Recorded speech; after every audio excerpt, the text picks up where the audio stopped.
Hi, I'm Chef Robbie Jester, and today for my super session, we're going to talk a little bit about knife skills, some solid do's and don'ts for the home kitchen, and kind of the difference between what professional chefs do and what home chefs do. So first of all, the one thing we want to talk about when we talk about knives is the actual knives themselves. So there is a particular knife for every single task out there, every single kitchen job. So the first part about knife safety and knife skills is making sure that you have the right knife for the right job. Now we would call this a French knife or a chef's knife. It's kind of like the quintessential chef knife, if you will. This is used for most things.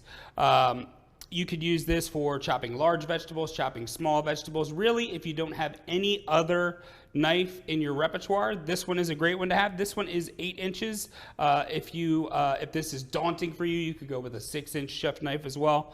But this is kind of your all-around, everyday knife to use in the kitchen. Then we have a serrated knife. So this is going to be for bread. This is sometimes called a bread knife. But anything with a tough skin on it is going to be used. You're going to use this knife for that. So tomatoes are a perfect example. Sometimes if your knife isn't perfectly sharp, then a tomato is a task where you kind of mash the tomato more than you slice it, and this is going to be used for that. So one of the things about using this knife differently than that one is going to be that you really need to slice with this knife. It's not something that you're going to press down with. You're really going to use that slicing action to allow this knife to do the work that it's supposed to do.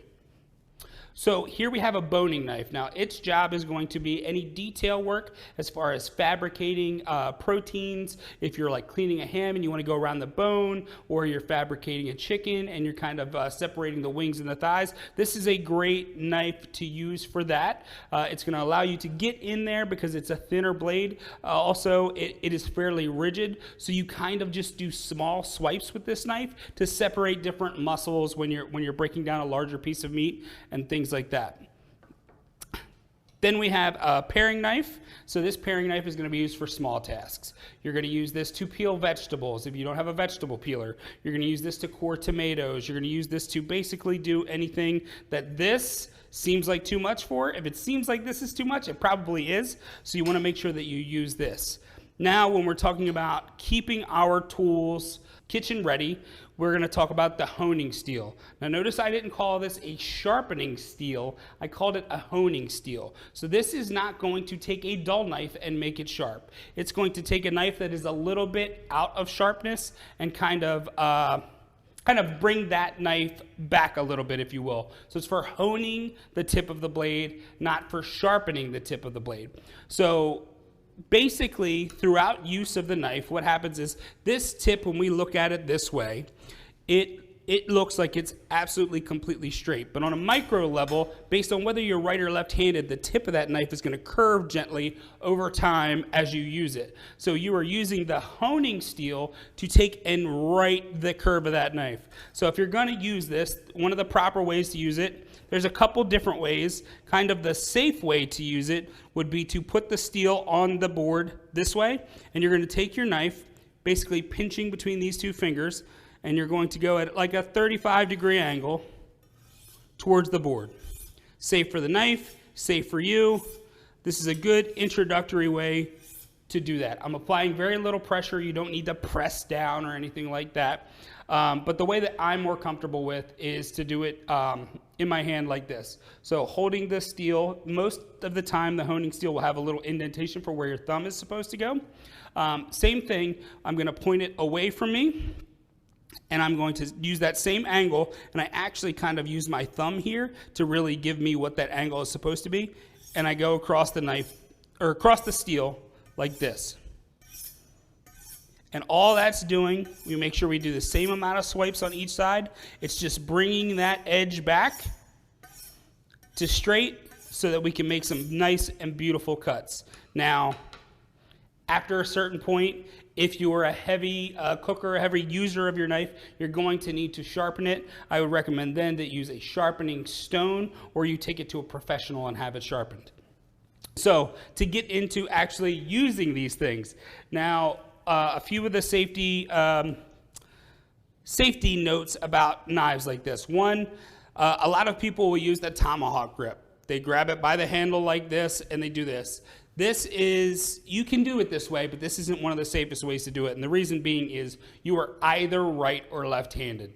And when you use the tomahawk grip like this, you tend to turn in towards your holding hand, which is going to be a little bit more dangerous as you're slicing through vegetables. So that the proper way to hold the knife is going to be to pinch the heel of the knife between your first finger and thumb, and then the rest of your fingers just kind of brace that handle. So really this portion of your hand is what's going to direct the knife.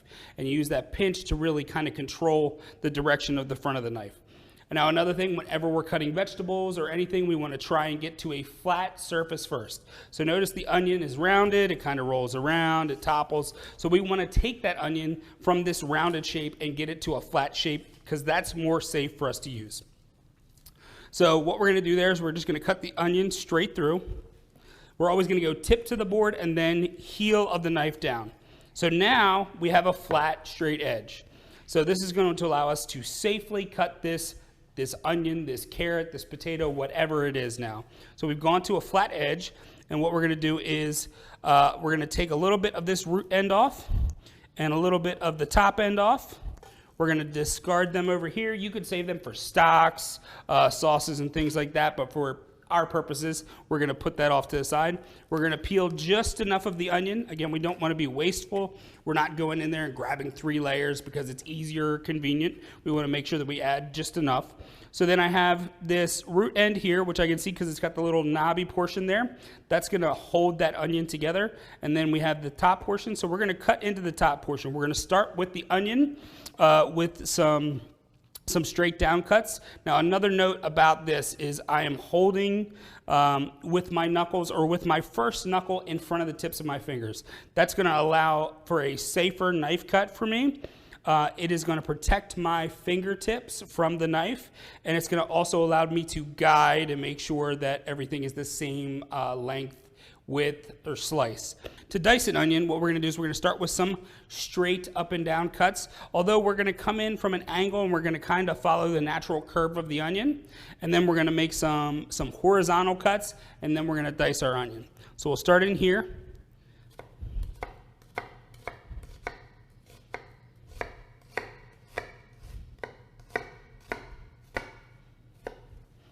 Then the horizontal cuts, and you're going to make as many horizontal cuts as you want for the size of dice that you're doing. So obviously if you want it to be smaller, you do more horizontal cuts. If you want it to be larger, you do less.